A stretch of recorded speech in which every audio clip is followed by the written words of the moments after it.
In this 5th episode of this 5-episode arc on leadership types, we're going to talk about how different leadership types get along. Whether it's you and other people or 2 different people on your team, once you listen to this podcast, you're going to have new insights on how to create great and amazing relationships from top to bottom. Welcome to Leadership Mindset 2.0. Practical neuroscience and psychology to transform you from a tactical doer into a strategic leader. Here is your host, former social entrepreneur of the year and coach to some of the world's top executives, R. Michael Anderson. Hello, leaders. It is Michael here, and welcome to the 5th session on leadership types. Now, I really enjoy this one because we're going to talk about how all the leadership types work together. And if you don't know your leadership types, remember you can go to rmichaelanderson.com/leadership quiz. It's not really a quiz, that's just how we set up the URL. And you'll find out your leadership types. In the last 4 sessions of this, we went through the 4 different leadership types. What we're going to do now is I'll do a quick review of each one, and then we're going to talk about how they relate to each other. You probably learned about yourself, maybe somebody else in your organization, but when you can learn how to deal with the others, where you're at and where there might be some conflict, that's really where things can be unlocked. And when I teach this live, people get a lot of insights out of this. So these are the 4 different types: dominant commander, visionary influencer, logical creator, supportive collaborator. You can be a high dominant commander, a low dominant commander. You can be sort of dominant commander, visionary influencer, but you might be here for your work, but here at home. You can change in different parts during your life. You can switch depending on both your nature and then what's required of you. So a fluid chart, it's not set in stone for everything in your life. I just wanted to remind people of that. But dominant commanders, the dominant commander is driven by control. They like control. I'll say we like control because I'm dominant commander, logical creator on that. I sit pretty high out there. So dominant commanders, we like control. We like competition. We like to win. We like to do things our own way.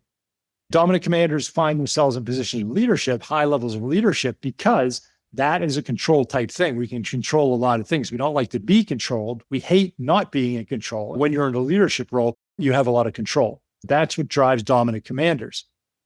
If you're dealing with a dominant commander, you don't ever want a dominant commander to feel like he or she is being controlled, like they're boxed in, like they have to do things a specific way.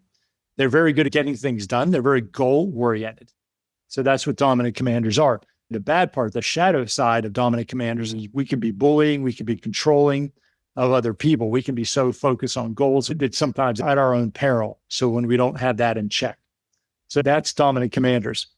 Then we have visionary influencers. Visionary influencers are the fun people. They're the type with a lot of charisma. They're the type that people like. They love to tell stories. They love to talk with their hands. They're driven by relationships and fun.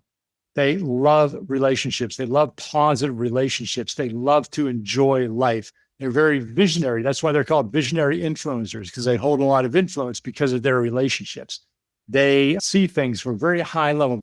They're normally very likable, great storytellers, don't mind talking in front of people. They like to network. So the shadow side of visionary influencers, they hate detail and experience a lot of imposter syndrome because they keep pushing themselves. They like to be seen. They often dress nice. They want to be seen with the latest gadgets. So they have a fear of missing out. So they'll say yes to everything. They're not good at details. So they're normally always late to things. They're always a little bit scattered. They say yes to everybody. They don't want to let anybody down. They don't like difficult conversations, so they often find themselves in leadership positions, but they don't necessarily like to hold people accountable. They just like to talk about these big, grand visions and all the possibilities out there. When you're selling to a visionary influencer, you're trying to convince them, you want to talk about the possibilities, the overarching type vision, what can be done, how much fun they're going to have, how much they really like to be seen as somebody important. How other people see them is very important to them. So that's what you want to do. Don't get into details with them. That'll be a big turnoff. We went over dominant commanders, visionary influencers. Now we're at logical creators. Logical creators are very analytical. So us logical creators, we're often accounting, finance, programming, et cetera, because we love details. We look at the details. We're very analytical. We're very precise. What we love challenging ourselves to do a really difficult job, normally by ourselves, and to do it really well. So we really like complex challenges and doing it the right way. When I was a programmer, I loved to code really perfectly in a really efficient way. It's like a geeky thing that really was exciting to me. So as logical creators, doing things in a precise way. Problem with logical creators is that we don't necessarily work well in a team. We like to do our own little thing because we can control everything, analyze everything. We're not the best at relationships because we're so data-driven. When logical creators make it to leadership, what we have a problem is making decisions very quickly because we like to have all the information, so we make the correct decision. Being precise and correct is very important to us for our analytical nature. When it comes to leadership, relationships are important. Motivating and inspiring other people are important, which isn't natural to us. Making decisions quickly is difficult for us because we want to analyze all the information. When you are working with a logical creator to get them on your side, you want to make sure they have all the information. Otherwise, they're not going to trust you. Logical creators you need patience with, and they need to analyze and look over everything. Last time, after I go through Supportive Collaborator, we're going to talk about how they relate to each other. Supportive collaborators are driven by harmony. They like to make sure that everybody is happy in the team. They are like the glue of the team. They are often in the background. They don't need the spotlight. They don't like to promote themselves. They like to make sure everybody else is happy. They're nowhere very good listeners. They're the people that other people rely on. They are the person in the back making sure everything else is good. When they make it to leadership, they don't like being the center of attention. They definitely don't like holding people accountable and having difficult conversations because that is very uncomfortable for them. They really need to learn how to come out of their shell.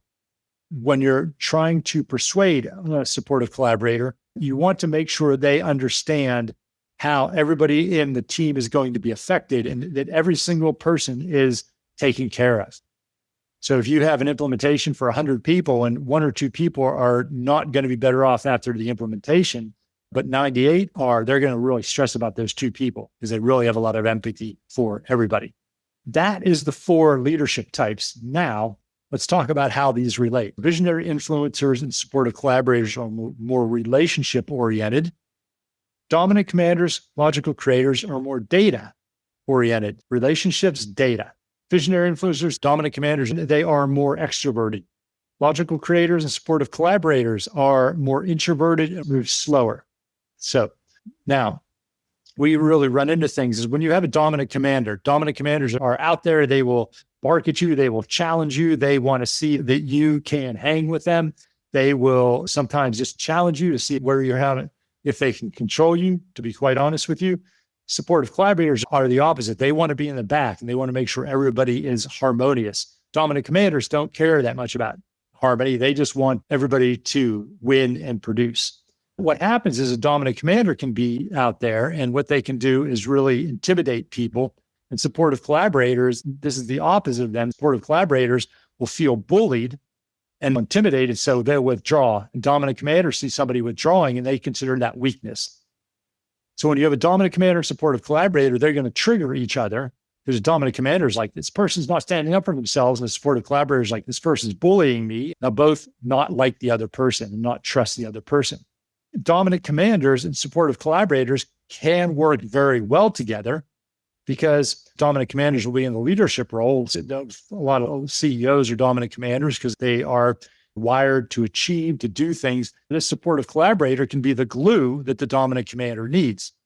Dominant commander might be out there barking orders, maybe pissing a couple people off, but a supportive collaborator, they have a great relationship with the dominant commander, support that person in the background. And they'll be that glue that the dominant commander needs. The supportive collaborator buys into what the dominant commander is doing. Supportive collaborator will go out of their way to make sure that the team is successful. So dominant commanders and supportive collaborators can really help each other out when they learn that they have different drivers. Just the same for visionary influencers and logical creators. This happens so often. This happens with my wife and I. She's a visionary influencer. I'm a logical creator. This also happens with an executive team I'm dealing with. Oftentimes, visionary influencers will show up to the meeting. In this case, I'm working with a company and the owner is a visionary influencer. Visionary influencers like to talk about possibilities. So he will show up to the executive meeting. He'll be like, oh, we could do this. We could do this. We could do this. Just talking about what could be done. Now, the issue is the logical creator. Every time something's brought up, what the logical creator does is think, oh my gosh, how are we going to do that? What are the potential problems? What are the potential risks? And so the visionary influencer will think that the logical creator will get anxiety because they think everything the visionary influencer is bringing up, that the logical creator has to figure out how to get done at that time. And the visionary influencers are actually just talking about possibilities. We could do this, because that's where they thrive and they love to talk about. And then what will happen is the visionary influencer will do that. And the logical creator will be like, we can't do that because of this. We can't do that because of that. And then the visionary influencer will get freaked out because they'll think the logical creator is just talking about, no, you can't do that. The thing is, they both need each other because you need people to really look at things from a very relationship oriented, need people to have visions, need people to talk about personalities. And when the logical creator can realize that the visionary influencer, just because they're talking about something doesn't mean it needs to be implemented or going to be done, the logical creator can just give the visionary influencer that space to explore that. And then the visionary influencer and logical creator can say, okay, now that we've committed to that, now logical creator, what do you think of it? And then obviously the visionary influencer needs a logical creator to provide some structure, to provide some analysis, to talk about the feasibility of it.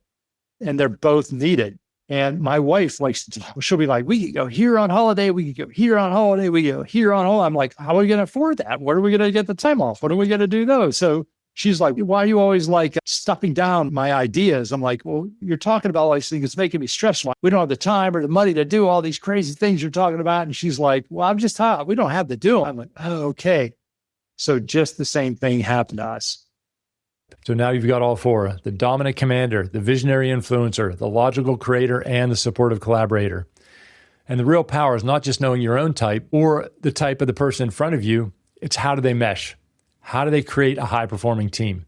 So your challenge in this week, think of the relationship in your work that has some friction in it and try to identify both their type and yours. How are you giving them what they don't need, and how are they doing the same thing? Maybe it's not you and that person. Maybe it's two people on your team, whoever it is. You have the knowledge and the insight and the information to go out there and turn a negative into a positive. Go out there. You can do this. You got this.